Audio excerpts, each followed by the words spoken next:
This is Big Ideas from the ABC. We're very pleased to welcome back today Bettina Arndt.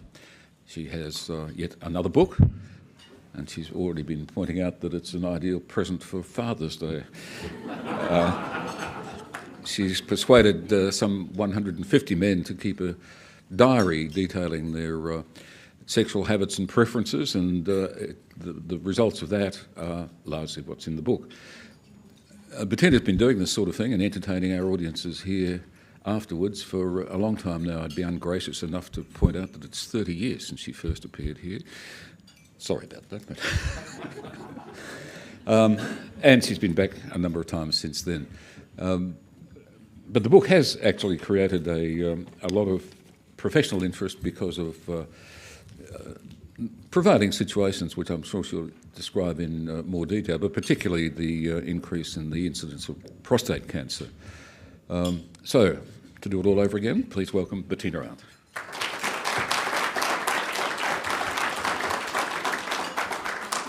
Thank you, Ken, and I'm delighted to be here, particularly after having been bumped by Julia early in the week.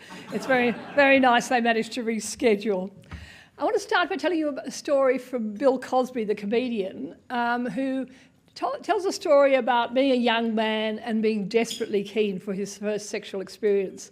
And he'd been working on his girlfriend, and finally she agreed that this Saturday was going to be the night.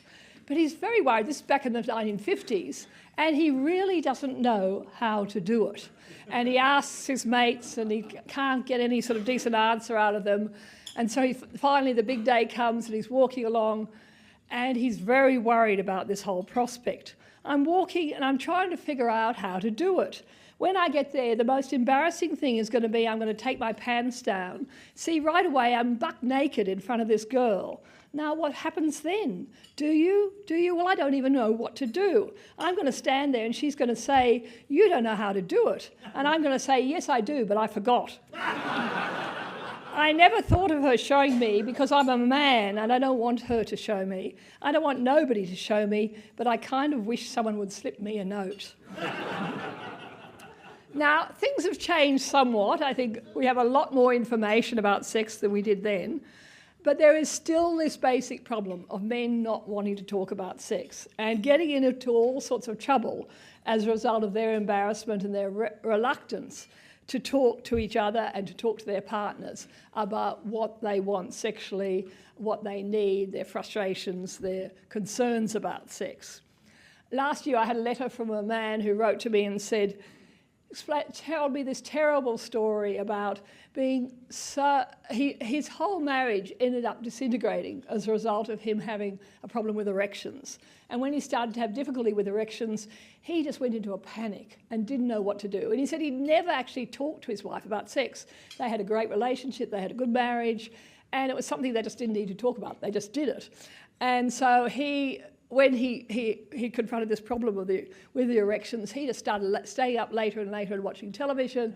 His wife was really miserable. She didn't know why he wasn't coming near her anymore. So she actually moved out into another room, and eventually the marriage broke up. And he wrote to me, he read my book, The Sex Diaries, and he was just stunned reading about men who managed to get through the problem of erectile dysfunction. And he realised he'd just let the whole of his marriage slip away because he couldn't talk about sex. We have wonderful new erectile dysfunction treatments now, like Viagra, of course, and the various other drugs like that. About half the men who start using them give up on them. And part of the problem is this reticence, this reluctance to talk, because one of the issues there is, if you want to have an effective result with the Viagra, you might have to use it half a dozen times. But men don't know that because they don't talk properly to their doctors about it. The doctors are too embarrassed to talking to them, and they try it once and give up. Last year, when my book on sexual desire came out, I was just inundated with letters from men who were just stunned to discover how common it was to be in their situation of being essentially sex-starved, of being constantly rejected by their partners. And they had no idea of this because they rarely talked openly to their mates about it. One man says, I liken it to being the first in the line for crucifixion. being at the front of the line, you're bearing the cross and can't see behind you. There's a whole line of men going through the same experience. Sure, you'll still get crucified, but at least you won't be lonely at the top of the hill. I mean, men will joke about sex, and joke about that sort of issue, but they rarely talk openly to each other. I noticed Steve Martin commenting on this. He said, "You know that look women get in their eyes when they want sex? Me neither." And one of the difficulties, particularly with the erection problems, is that the doctors are often the male doctors are just as embarrassed as their patients when it comes to talking about this. The other day I was talking to a group of urologists in Sydney, and there were a couple of guys who were fine, but that group of men, if they could have dug a hole in the ground to get away from me, they would have. They just didn't want to hear it, and yet they're making their bread and butter from dealing they're dealing with the surgery and the treatments for prostate cancer and other medical conditions, but they're also dealing with the consequences and the effects on men's sex lives, and a lot of them are not doing a very good job. So I spent last year with men writing for me about sex, writing diaries, talking to me about their experiences, giving me their sexual histories. Amazing stories. It was just a wonderful experience for me. I got to know some of these men very well. They sent me photos of their dogs and their children and their wives and their penises occasionally. It was really quite extraordinary. And what I was trying to find out is, what is it with men and sex? I mean, as a woman, I was really interested to know, to have men explain to me what sex is all about. Why is it so important to them? Why do they take such risks for sex? We see endless famous men paraded in front of us in trouble for being, getting caught with their pants down. And why is it that a famous sports person or a politician will risk everything for the sake of sex? And I was very interested to get men to talk about that drive for sexual variety and why it means so much to them. Men are 20 times more likely than women to have an unusual sexual interest, a sexual kink, if you like. And of course, in my group of 150, I had a fair range of most unusual activity. One man wore nappies for sexual relief. Quite a few were interested in their wives' knickers, which was interesting. One wearing his wife's cottontails under his bowls shorts. So that is another part of it, this whole interest in something different and how that starts and how that develops. One of the burning issues that emerged from talking to men is the whole question of pornography, which of course has got another of our politicians into trouble recently in New South Wales. I mean, pornography is one of the real battlegrounds in marriage today because men now have incredibly easy access to a very good array of porn. I mean, there's always been porn, of course, but there's always been something that satisfies the man's sexual curiosity, but now it's coming into the home on the internet. And the women hate it. And I was very interested to get the men and women to talk about this, to get the men to talk about why they use pornography, what they're interested in, and to try to encourage the women to discuss this as well. Because there's an enormous gap between the sort of erotica that many women might enjoy and pornography that men are attracted to. Isabel Allende once said that erotica is like using a feather, pornography the whole chicken. And why do men need the whole chicken was something that really interested me.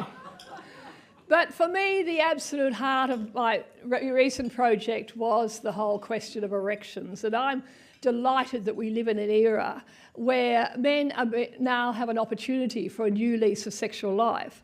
As you may know, 1 man in 2 over 50 has problems with erections, and it goes up from then on.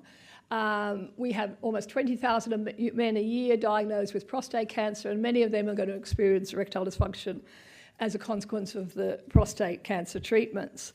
And in my first project, I was really fascinated by looking at how couples cope with that. And there were 2 couples in particular that really interested me. The chapter on that was called 3 Cheers for Mr. Pinocchio. And that was named after a man who wrote to me and he said he'd had prostate cancer surgery. And his first letter to me was heartbreaking because he talked about the fact he felt like half a man, that it was such a blow to him to not be getting erections, and he tried all the different treatments that they weren't working for him. He had this lovely, sexy relationship with his wife, and they've been married for like 40 years, and both of them were really mourning the loss of this physical intimacy. And I wrote back to him and I said, look, obviously I don't know what that feels like, but I can understand what a loss it must be for you. And I talked to him about, erections. I've always thought erections are the most wondrous things. We've only in the last 20 years learned how they work. I mean, when I was starting working as a sex therapist, we had no idea how erections worked. And it's been this extraordinary puzzle that's come together in understanding this whole process. Months later, he wrote back to me and said, you don't know what that meant to me, to have someone acknowledge that loss. No one had ever said anything like that to me before. And I think we tend not to do that. We tend to we talk about Viagra as something you joke about. We rarely acknowledge what men are going through and how important it is to them. Now, this lovely man, he was writing for me for about 6 months, and he finally sent this really excited letter because they'd worked it out and they'd found a way of making love that really worked for both of them. She lay on top of him and rubbed herself against him. But she said she really missed having something inside. She really enjoyed intercourse. She enjoyed the penis inside her. So he went off to a sex shop and he bought a dildo of some sort, and he was a bit of an engineer, and he made this thing out of rubber to hold it all in place. And they call it Mr. Pinocchio. That's 3 cheers for Mr. Pinocchio. Now, here is one couple, intercourse is really important. She loves those erections. She wants them back again. And then there was another couple who wrote for me, and they talked about, she mentioned the fact that they'd been seeing their urologist before they had the prostate cancer surgery. And the urologist turned to her and said, how do you feel about being poked?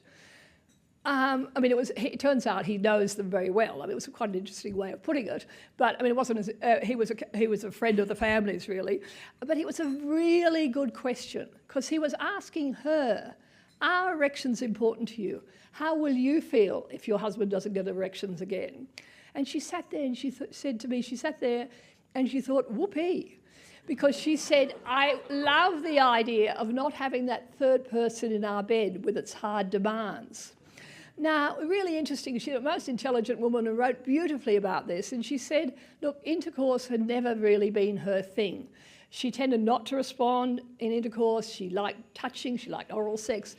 And yet there was always this pressure throughout their marriage for him wanting her to come during intercourse, and it never happened.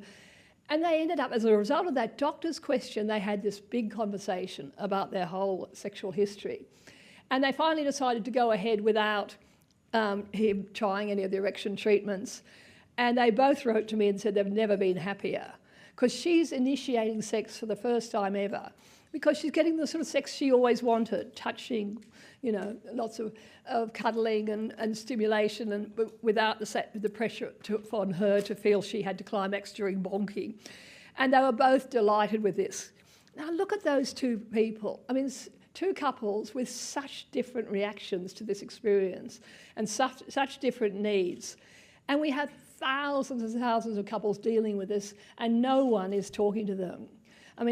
People struggling on their own to deal with what is a real-life crisis, the business of dealing with prostate cancer and then the sexual consequences of that. And I was determined to try to get men to talk about this and to talk about what it's like to go through that, what it's like to use the new treatments. And we all joke, as I said, about Viagra, but what is it like to pop a little blue pill or to inject your penis? What does that feel like? How do the partners feel about that, and that sort of thing? So I've got this wonderful material from men talking about this whole issue. Men talking about how devastating it is for them to no longer get an erection. This is not living, it's just existing, says one man.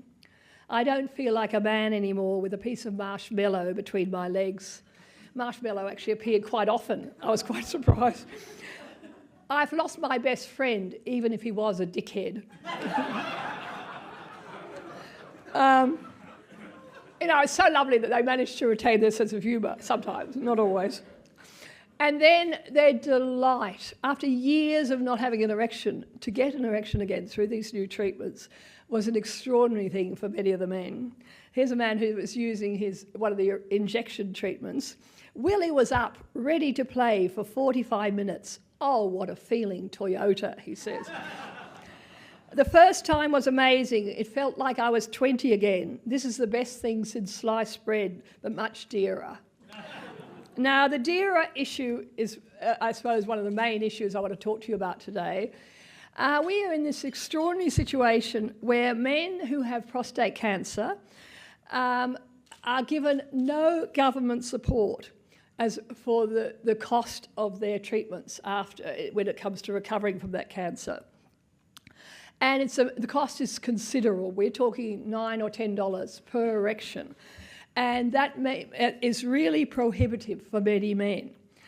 We now know that the evidence is coming through that for many men, there's a real use it or lose it principle when it comes to recovering from prostate cancer surgery, or radiation has the same effect on sexual functioning, unless they get that penis working again, unless they get those delicate erectile tissues working again soon after the treatment. The chances of them recovering from that treatment are extremely slim.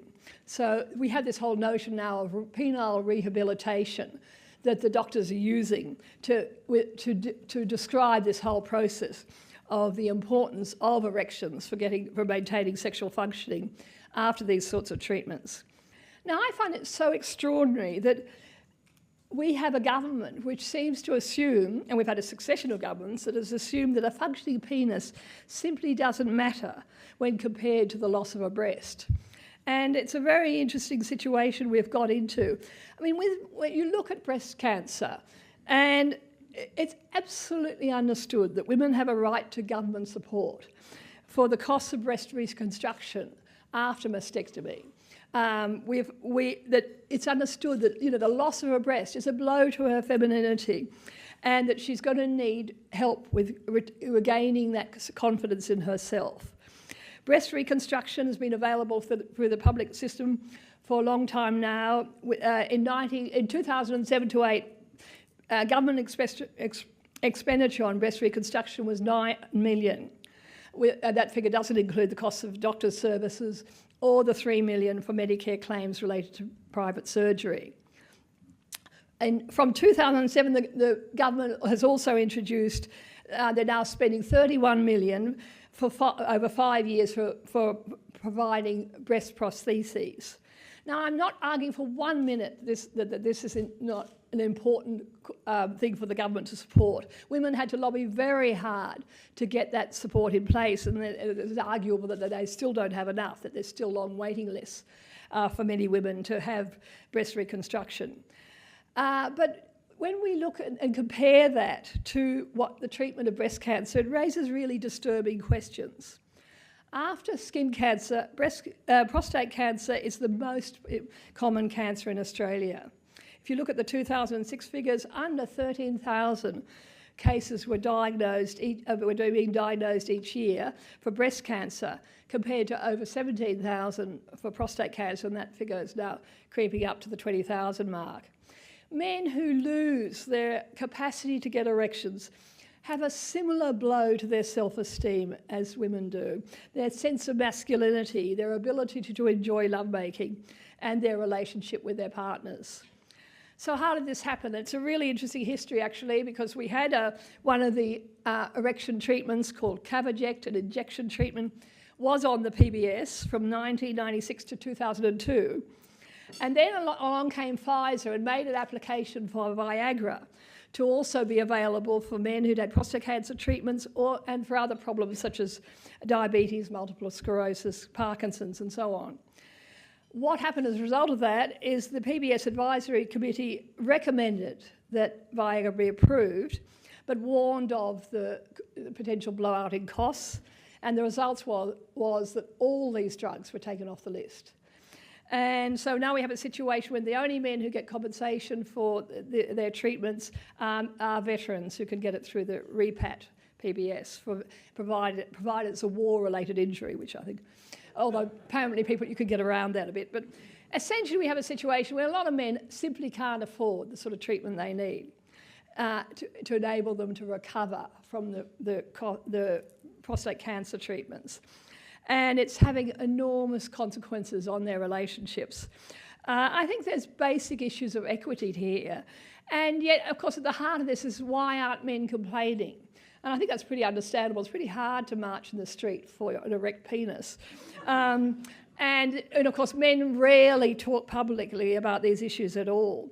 But today we're launching a campaign. I have today with me members of the Urology Society of Australia and New Zealand and the Prostate Cancer Foundation of Australia. And all these organisations are coming together to highlight this issue. And these are organisations which deal on a daily basis with men who are struggling with these issues. And we're going to come together when we have a new government and try to lobby them to take the plight of these men more seriously. Now, of course, cost isn't the only issue. There are all sorts of other factors that emerge as sort of stumbling blocks for men who are using these sort of treatment. And I suppose the most obvious is the issue I was talking about last time I was here last year, which is the sexually reluctant woman. Many men flying high with their rejuvenated penises are brought swiftly to earth by their sexually disinterested partners. And this is a real issue. And it was so interesting looking how this played out when men were actually trying to use the treatments. You've got treatments like Viagra, which actually take about an hour usually to kick in. And that is a real problem if you're a man who has to really work on your partner to get her in the mood, you know, to woo her and to seduce her. And I had so many men writing to me saying, you know, that they'd lost track of the times they'd popped a little blue pill only to find her fast asleep by the time it was working. One man who was using the injection treatment said, you know, everything was good, you know, he had the green light, she was really interested. And by the time he'd injected himself and come back into the bedroom, not only was she gone, the bed was made, she'd totally disappeared.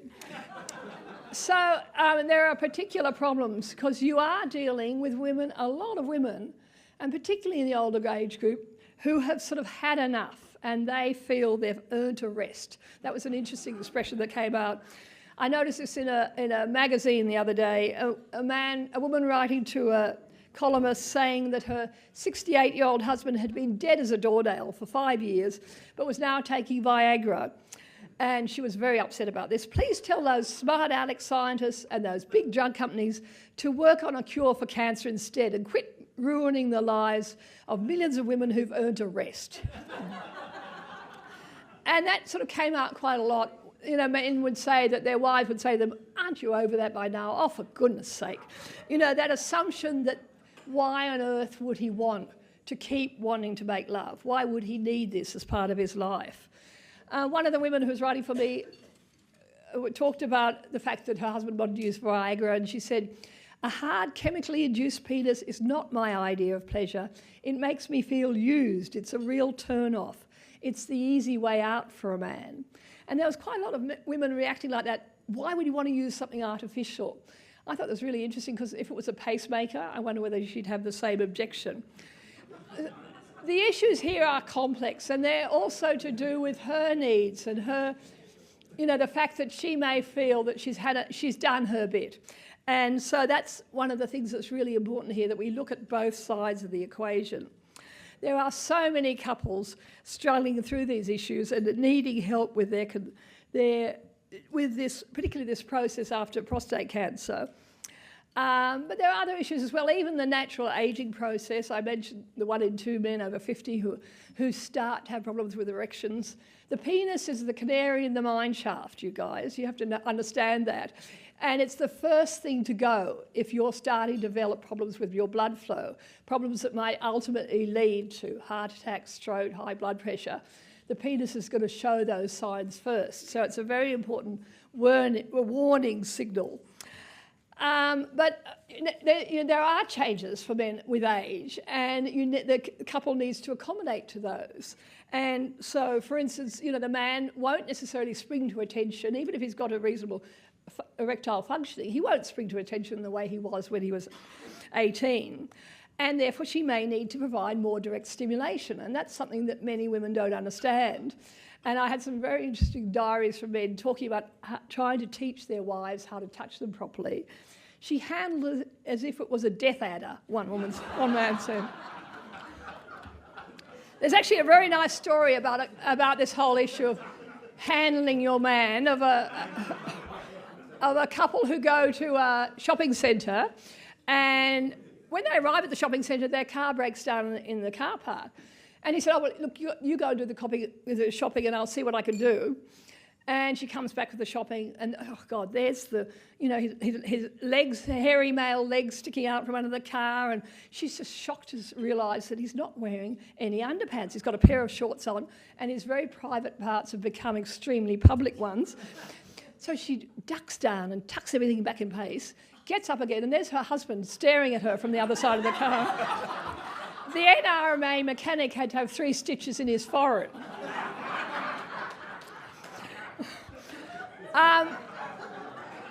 But having said all this about sexually reluctant women, there are, of course, women who are very keen on continuing to have an active sex life, and women who are extremely miserable when sometimes it's their husbands who withdraw. And one of the ways many men cope with the whole business of struggling with their erections is to withdraw from their partners, is to decide, I'm just not going to do it anymore rather than risk failure. And I was talking to a woman the other day who runs a prostate cancer support group, and she said she's always got a woman in tears over the fact that her husband's not coming near her anymore. And it can be a woman who hasn't really seen sex as a big deal for many years, and she suddenly realises how much it meant to have that physical intimacy and how much it means to her to have her husband not interested in her anymore, and it's very threatening for her. So I think it's extremely important to encourage men in that situation to think about the impact on their partners of deciding not to have a sex life anymore. And last year I got into enormous trouble for talking about the notion of just do it, which was all about encouraging women to think about the impact of rejection on their partners and telling women that that one of the things we've learned in recent years is that you don't need spontaneous desire in order to enjoy sex, that you can have a pleasurable sexual experience even if you didn't feel like it to start off with. Now, of course, this applies to men too, and they don't need an erection in order to just do it. And I had a lovely couple writing for me this year who he'd had prostate cancer, he had a heart condition and he was taking medication for that, he'd had heart surgery and he wasn't getting any erections. But he was determined to keep making love to her. And she said, his affection and desire for me was truly beautiful and something I'll treasure always. It's hard to put into words what his gentleness and feather-like touches, kisses and cuddles did for me. It was a display of how deeply he loved and wanted to be with me and made me feel pretty special. But she talks about the fact that she actually really misses the penis. And she talks about her sadness when she looks at it now. I'm so sad when I look at what was once a magnificent pinnacle of manhood, which is now like a shriveled up weed that's been given a dose of Roundup. So there certainly are women who are yearning for their men to be sexual. I had women writing for me who were desperately trying to get their men to use the erection treatments and the men just wouldn't do it, and they were having real problems with that. And there are women who have very strong drives. Unfortunately, it's not nearly as many as men would like, but those women are there and they really struggle when their sex life disintegrates, for instance, over an issue like the effects of prostate cancer treatments. I noticed this lovely cartoon the other day which had a naked man sitting on a cliff face, an older man sitting on a cliff face. Next to him is a little boy who says, "Grandpa, why are you sitting there naked like that?" And he said, "It was your grandma's idea. Yesterday I sat here without a shirt on and I got a stiff neck."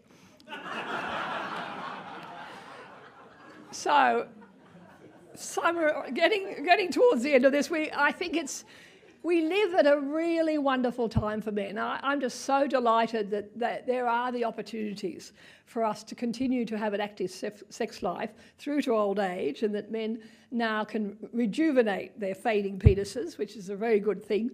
But we really need to question why it is that our government is not treating this issue more seriously and not offering men support, and particularly when they've had medical conditions like cancer, not offering them support for the costs, the substantial costs of these treatment. And I think we need to encourage men to speak out about this, even though it's very embarrassing to demand the right to or to ask for the right to an erect penis. What I think is really important, as I hope you realise, in talking about these whole issues is to retain a sense of humour. And last year I mentioned some of the funny stories that came from women when they were talking about their whole issue of desire and their lack of desire. And I suppose my favourite was the woman who'd announced to her book club that she'd told her husband, "You can have 50 thrusts, but don't jiggle my book." Now, in fact, the day I talked to the press club, there was a wonderful letter published in the Sydney Morning Herald that went like this. "My wife was a very avid reader in bed. I don't know whether she found the novels so interesting or whether she wanted to be sure that by the time she put her book down, I was fast asleep.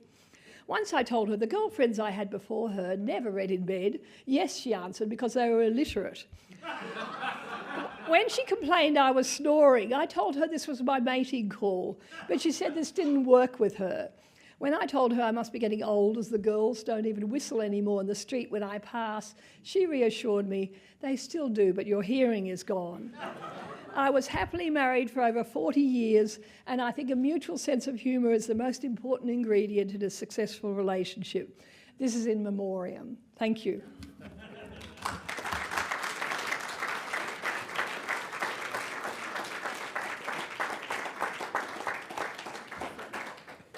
Thank you very much, Bettina. We have our usual period of questions. We might be able to spread them right around the room today, but let's start with Mark Metherell.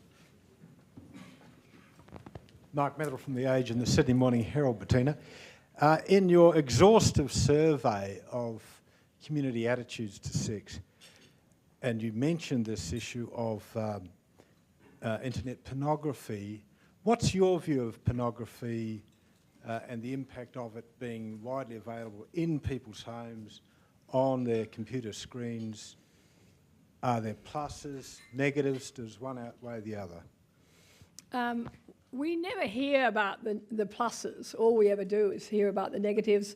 And I think it's become the boogeyman, the red under the bed. It's become an issue that people blame for everything, this whole question of pornography.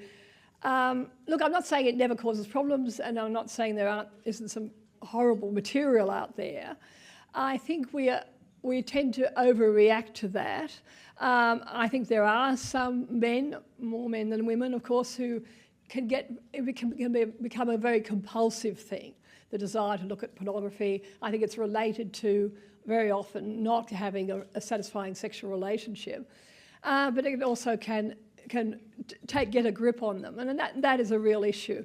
But overall, I think it's a wonderful thing, this sexual material. I mean, I used to have to smuggle back into Australia little negatives, little photos of penises and women's genitals, because which I would use in my talks back in the 1970s, because there was just no material out there to talk to people about what normal genitals look like. And everybody who had an unusual one thought they were really peculiar. Well, you go on the internet and you can tell you're not peculiar at all now, because it's all there. And anybody who has an unusual sexual interest can find other people who share that interest. Young, people growing up with something that's worrying them, they can find someone to talk to. There's wonderful material on the internet, and then there are a lot of very good sites in terms of sex education.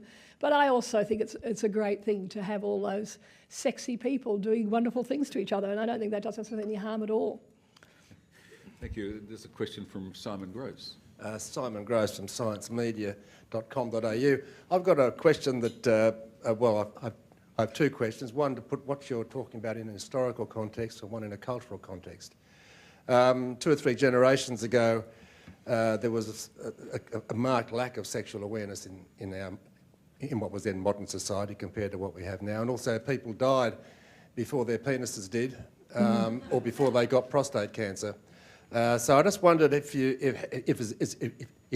see this as a very modern phenomenon, the kind of problems you've outlined today. And secondly, I reckon the most pernicious and ghastly expressions of what men want these days are what we're hearing from societies where fundamental Islam has taken hold, whether it be stopping girls going to school, stoning people who are been found guilty some way or other of adultery, the burqa and all that. So I wonder if you have any insights from your study into that kind of expression of what men want. Well, to take the second question first, I mean, I didn't make any attempt to look at cross-cultural issues and so on, but of course there are, as you say, cultures which are determined to control female sexuality. Luckily, our culture has moved away from that, and it was a long struggle for women to get to that point here, and it's an extremely sad thing that in other cultures women are being similarly repressed, and that men feel the need to do that. The whole issue of the changes over time are really interesting to look at. I'm just trying to remember what was the specific aspect of the historical. A couple of generations ago, these weren't problems. Oh, the age, outliving your penis. And outliving female genitals too, of course. Women didn't live long enough to have to get into the problems of the loss of estrogen. And we tackled all that, a decade or two ago, the whole question of menopause and hormone replacement therapy and so on. And there was an argument that women weren't meant to live after menopause too. And we're now dealing with the consequences of men and women having to move into a different stage of their sexual life and deal with that. But I think it's an extremely sad thing if we assume that must mean we have to put the penis out to pasture. And I think it's a great thing that we've found a way of getting around that problem. Phil Thompson. Phil Thompson from the Canberra Times. How much money should the federal government throw at erections? And a second question, I noticed you dedicated the book to your 3 children. Do they have a favourite chapter? Yeah, I don't know. The money issue is clearly a very difficult one. This could potentially be a hugely costly issue, and that's why the government's run away from it. And, who do you offer these treatments, subsidy to? Is it only men who've had prostate cancer or diabetes or multiple sclerosis? Or what do you do about the men who have erectile dysfunction simply as a result of age? I don't know the answers to that, but I think we need to starting the conversation and talking about this as a society. And the answer certainly isn't that no men should have help with this. I mean, I just think that the equity problem is enormous, and why is it that women should have this issue regarded seriously, the consequences on their sexuality of breast cancer treatment, while we ignore the effects on men. As for my children, for the 4 things. I spent 20 years avoiding sex, partly because of my poor kids growing up. I thought it was easier for them to wait until they were adults to have to deal with their mother in full flight. But here I am, and they're great. My oldest son, who's 29, found the book very depressing, and I think that's about the gap between what men want and what men get. And to see his life outlined ahead of him was, I think, rather gruelling for him. I think young men don't ever want to think about erectile dysfunction, and nor do they need to usually. But I mean, having said that, I have a daughter who's a medical student who was a great help and was very interested in all the chapters on erections, and thinks all her fellow students should be reading this too. So my kids were great with it, and very, very on side with me doing this sort of research. Bettina, you've mentioned several times the fact that the whole social atmosphere surrounding this sort of discussion has changed so much since you began in the business. How much do you think other factors are weighing into the overall solution now? Things like having a female Prime Minister, much more talk about women breaking through the glass ceiling in business. Is that making the discussion more productive?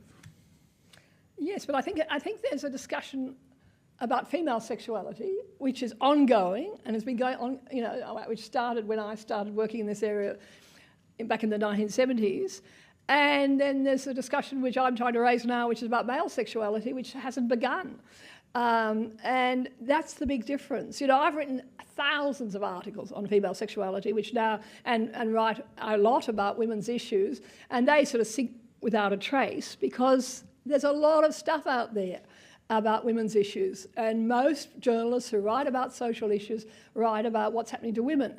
There are very few people talking about what's happening to men, and that's the really sad thing, I think, that that men have been neglected, and if you, as I do, promote the interests of men and talk about what's happening to men, you are regarded as a traitor to your sex, and I find that rather frustrating. In fact, I heard you on the radio this morning. Somebody was criticising you for not talking more about women. I know. And I spent my whole early career talking about women, and I wrote a thesis on female sexuality, and I got in the whole business of sex therapy because I wanted to help women. And then along the way, men started to talk to me. And that's how I've ended up here. That I spent my, you know, wherever I went, men started to take me aside and talk to me about their side of the fence. And it seemed, and it's an interesting thing. Why aren't they talking for themselves? Can you name a single male journalist who talks about these sort of issues? No. And if I could, I would. Yeah, apart from making jokes about it, you know. And so why is it that a female has to champion the male cause here? Is part of the story, really. Here's a question from Tony Melville.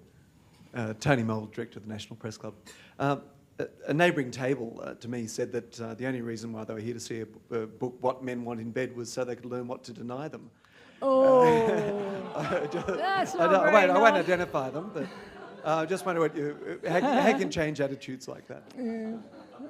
Oh, I think we're doing a very good job denying them already. No, I mean, I think what this is all about for me is men explaining themselves to women, and hopefully women beginning to understand a little bit more about what it's like to live with 20 times the level of testosterone and how they cope with that. And I mean, I've had a lot of response over the last year from men and women who really appreciate the opportunity to read what the other side says about this issue and to walk in each other's shoes and to get a better understanding of what it's like. I mean, I have a group of men. I deliberately went out and tried to recruit some men who had no interest in sex. They were quite hard to find, let me tell you.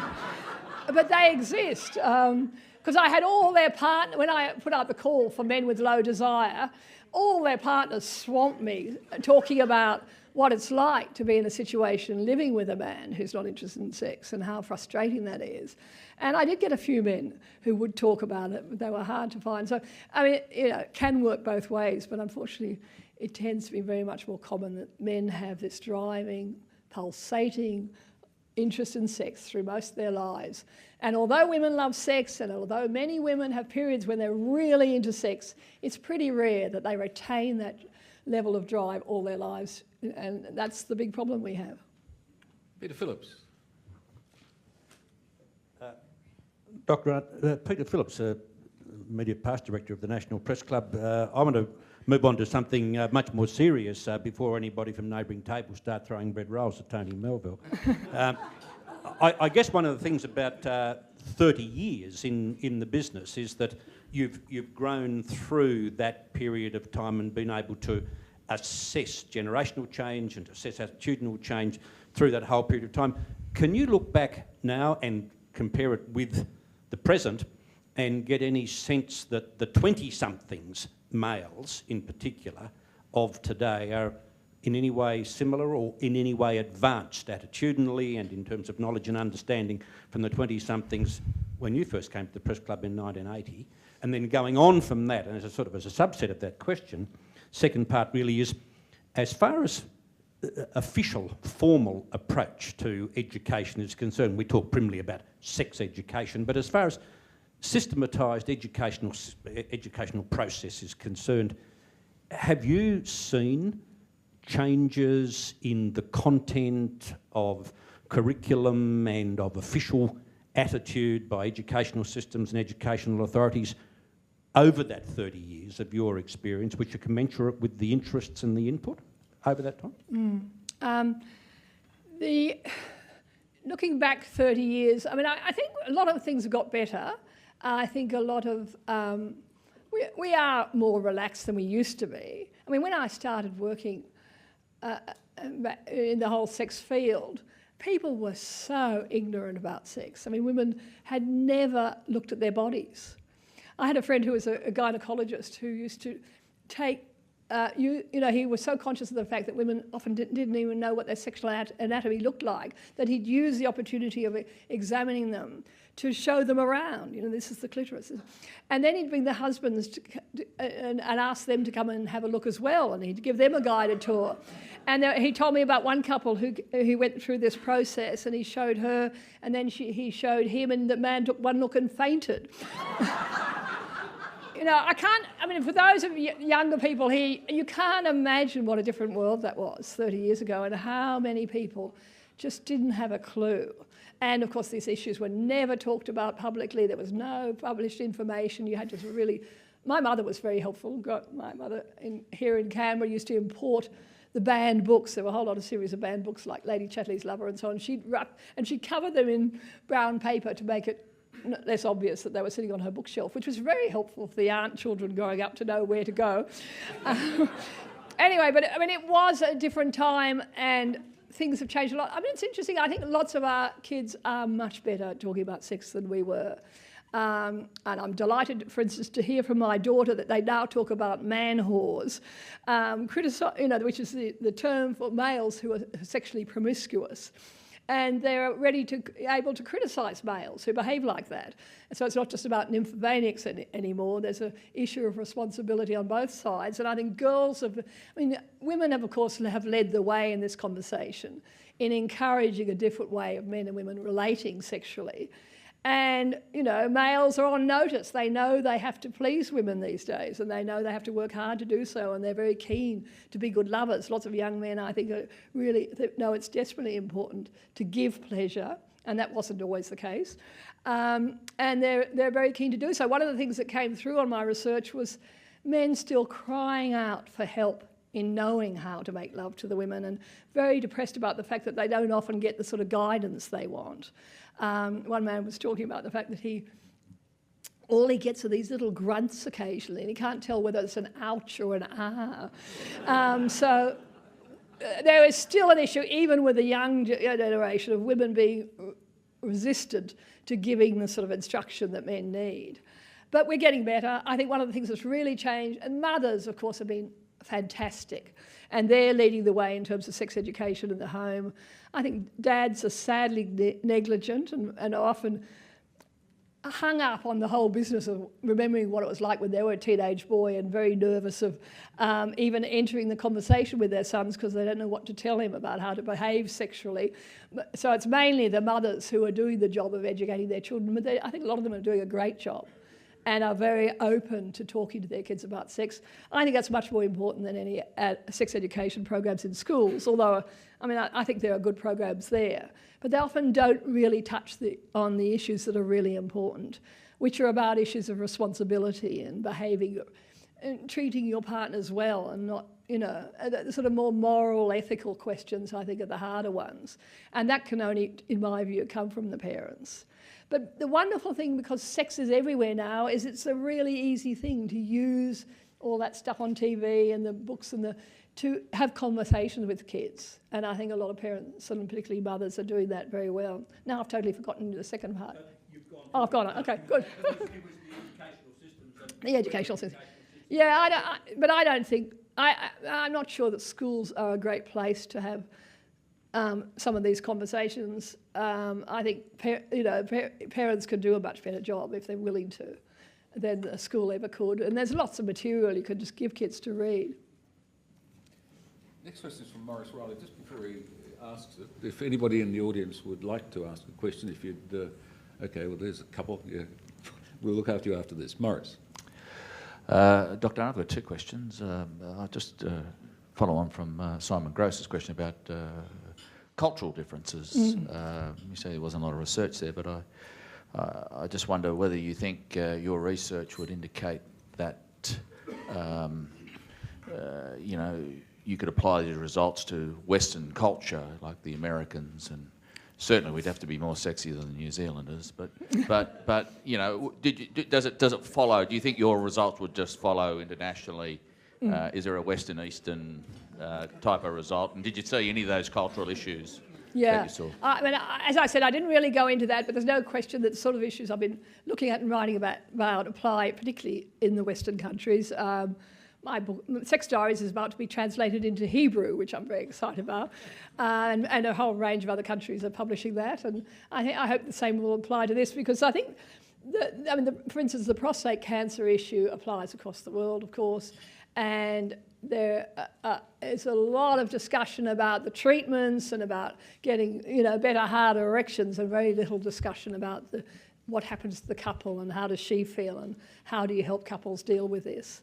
And there was a big prostate cancer conference the other day in Queensland, and some of the international experts were there, and they were all saying the same thing, that there's a lot of work needed to get the message out about the relationship aspects of this particular life change. And my second question is that, given that you're a 30-year researcher, and you don't seem to have diminished any enthusiasm, in fact, maybe slightly obsessed, but I had 20 years off, I gave up sex for 20 years and I've just come back to it. How would you encourage the generations coming through to get into your field, and is it a rewarding career? And it's a great career. It's a real worry that we have a dozen or so experts who are all in my age groups in Australia. Most of the well-known sex therapists in Australia are all ageing people like me, and there's not that many people coming through, and it's a real problem. That what is going to happen when my generation is no longer working in their field. And I hope I can inspire young people to get involved. It's a great area to work in. Well, the reason I got involved in sex when I was doing clinical psychology was so much of psychology is so depressing, and you're dealing with really serious problems, depression, autism. And I thought, how much harm can I do with sex? I mean, no one's going to die as a result of a bit of sex advice. And luckily, it's still a relatively cheerful area to work in. And a lot of people are really grateful just to have someone to talk to, and I think it's a great area. And it applies to a lot of different professions. You could be a GP doing sexual counselling, you can be a gynaecologist. And we need people in every profession who are interested in sex, and they're a bit thin on the ground, unfortunately. Marietta Rudolph. Hello, Bettina. Marietta Rudolph from the Press Club. I have a question for you from one of our members, Ms. S. Markson of Western Australia, who accessed us through our website. So if you're interested in asking speakers a question, I encourage you to do so if time allows. Ms. Markson would like to know, there has been a revival this week of the debate about the extent to which low sexual desire in women is a genuine medical condition. Men have got their mojo enhanced since the discovery of Viagra and similar drugs, which 84-year-old Playboy founder Hugh Hefner referred to in a recent New York Times article as God's little helper. Isn't it in fact women rather than men who society is discriminating against and who are missing out by being told that a low libido is simply a part of life? What is your view on this issue, please? It's a very good question, actually, because there is a lot of discussion. There's another book that's come out which is suggesting that the whole question of low desire in women is being manufactured by the drug companies into an issue, and it doesn't really exist as a problem. And I just think that's crazy thinking. There is no question that the problem of low libido is a real issue for many women. And many women would love a drug, a little pink pill to pop, to regain their interest in sex and to regain their sexual drive. Whenever they advertise looking for volunteers for some new drug for treating low libido, they have women lined up around the block. There's lots and lots of women who would really welcome help with this sort of problem, and yet. Let's not for 1 minute assume that it's not the drug companies aren't looking for it. They're all over the world. This is the big new race to find something to help women in this situation. And we'll get there. We'll get our pink Viagra. It's not going to be a Viagra because we've discovered that blood flow doesn't do it for women. If you increase blood flow, which is what the Viagra type drugs do, a lot of women don't even notice. So it's going to be between the head rather than between their legs where the solution to this particular problem. Question at the back there. Lindsay Barton. You've done some really interesting focused work through the sex diaries looking at that sort of prostate cancer journey that men go through. Have you considered doing something similar along the lines of the 7-Up program in the UK, where you look at men before diagnosis, through diagnosis and afterwards? You could do it on a 2-year cycle and make it very Australian and call it 2-Up or something similar. Yeah, well, actually there is work being done following through. There's some big research projects. We've got some people from the Prostate Cancer Foundation here, and maybe you know more about that. I know that there's some of the universities are doing that sort of work, following people through that process and looking at the whole sort of sexual consequences. Does anyone be able to talk about that? Anyway, I mean, it's happening. Just won't be me, but there's a question out the back. There's another question right here, actually. Yeah. Hello, Hilary Wardoff. I'm hoping that in schools, that ethics will be taught in schools as an alternative to religion, and whether or not sexual ethics should be a part of that, and how young the child should be to learn that. Yeah. As I said, I think the whole issue of ethical sexual behaviour is a really important one, and how do you conduct your sexual relationships as a young person without hurting anybody, without hurting yourself. And that's the sort of, small group discussions are ideal for that. Some of that's going on, but I think not nearly enough. But it's a really important area. And Dennis Armstrong from the Prostate Cancer Support Group of the ACT region. When you've talked about historical changes over the last 30 years, it occurs to me that one of the problems in getting the conversation started about men's sex and sexuality is that we don't have the language to do it. The only language that I can resort to when I want to talk about my private parts is the language that I used as a 7, 8, 9, 10-year-old, behind the dunny at the local school or in the bar subsequently. And this was really brought home to me after I had prostate cancer surgery, reported back to my local GP, who happens to be a Butte bloke, but he was obviously reading from the GP practitioner's guide sheet. These are the questions you have to ask this bloke about his sexual functioning now. And he spoke in totally clinical terms I could understand, but I didn't have the language to respond to. No, I think language is an issue, but women had the language as an issue when we started talking about female sexuality, and we got through that. Because I think there's even, penises I would have thought a relatively innocuous term. It's quite hard to find innocuous terms for the female genitals that people know and understand. So I think you just have to get used to talking about it, guys, and get some practice and to go and demand your doctors have conversations with you about this. And the doctors will have to come up to scratch if more men go in with a long list of questions phrased however you like and try to get the conversation going with them. Here's our final question. Tony Lamb, member of the Press Club. What men want is mental as well as physical.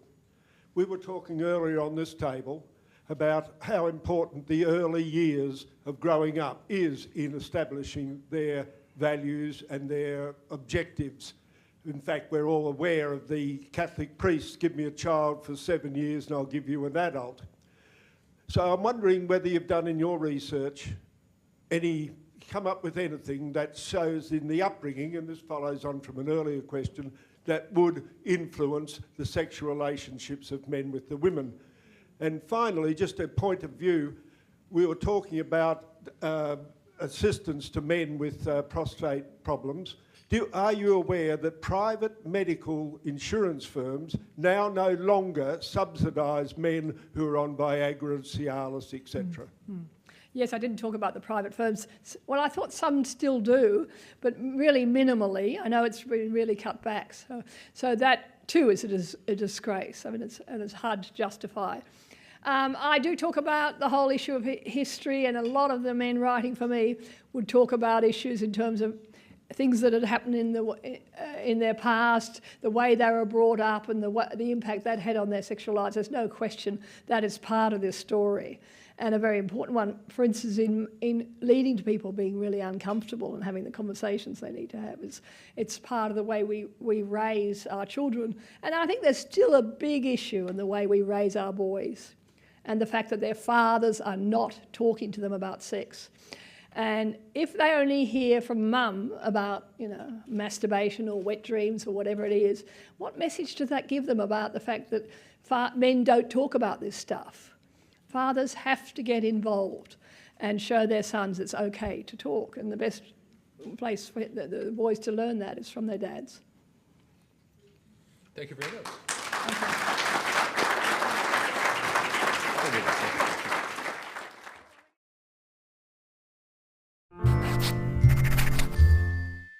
This is Big Ideas from the ABC.